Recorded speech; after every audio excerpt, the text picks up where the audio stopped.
Hello, ഇന്ന് കാലത്ത് എനിക്ക് നോക്കിയപ്പോൾ അത്യാവശ്യം നല്ലൊരു ക്ലൈമറ്റ് ആയിരുന്നേ. അപ്പോൾ പിന്നെ ഞാൻ വിചാരിച്ചു ഇന്ന് ചുമ്മാ പുറത്ത് വല്ല ഔട്ടിംഗ് ആയിട്ട് എന്തെങ്കിലും പോയാലോ. അങ്ങനെ ഞങ്ങൾ ചൂസ് ചെയ്തത് ലുലുലോട്ടാണേ.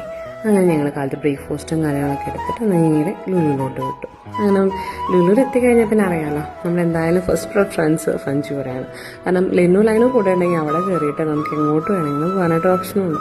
സോ ഞങ്ങൾ അങ്ങനെ അവിടെ കുറച്ച് നേരം റൈഡും കാര്യങ്ങളൊക്കെ ഒന്ന് ട്രൈ ചെയ്തിട്ട് പിന്നെ അവിടെ നിന്ന് ഒരു ഉച്ചയായപ്പോൾ ഫുഡും കാര്യങ്ങളൊക്കെ കഴിച്ച് കുറച്ച് കഴിഞ്ഞപ്പോൾ ഞങ്ങൾ നേരെ വീട്ടിലോട്ട് തന്നെ പോകുന്നു കേട്ടോ. അങ്ങനെ ഒരു ഈവനിങ് ആയപ്പോൾ പിന്നെ ഞങ്ങൾ വിചാരിച്ചു ഞങ്ങൾക്ക് തൊട്ടാണ് ചങ്ങമ്പുഴ പാർക്ക്. സോ ഞങ്ങൾ എന്ന് വിചാരിച്ചു അവിടെ ചങ്ങമ്പുഴ പാർക്കിലോട്ട് കുറച്ച് നേരം പോയി അവിടെ ഇരിക്കാമല്ലോ എന്ന് വെച്ചു. കാരണം പ്രത്യേകിച്ച് വേറെ പരിപാടികളൊന്നും ഇല്ലല്ലോ. അങ്ങനെ ഞങ്ങൾ അവിടെ പോയി. ശരിക്കും പറഞ്ഞാൽ അവിടെ ഒത്തിരി റൈഡോ കാര്യങ്ങളോ അങ്ങനെ ഒന്നും ഇല്ലെങ്കിൽ നമുക്കൊരു ഈവനിങ് അവിടെ സ്പെൻഡ് ചെയ്യാനായിട്ട് നല്ലൊരു സ്പോട്ടാണ്. കുറച്ച് നേരം ഫ്രീ ആയിട്ട് അവിടെ ഒരു ചെറിയ ഈവനിങ് വാക്കും കാര്യങ്ങളൊക്കെ ആയിട്ട് നമുക്ക് അങ്ങനെ അവിടെ എൻജോയ് ചെയ്യാൻ പറ്റുമെന്ന് മാത്രം. അങ്ങനെ ക്ലൈമറ്റും വലിയ ഇഷ്യൂ ഉണ്ടായില്ല. ആ സമയത്ത് മഴയോ ബുദ്ധിമുട്ടൊന്നും ഉണ്ടായിരുന്നില്ല.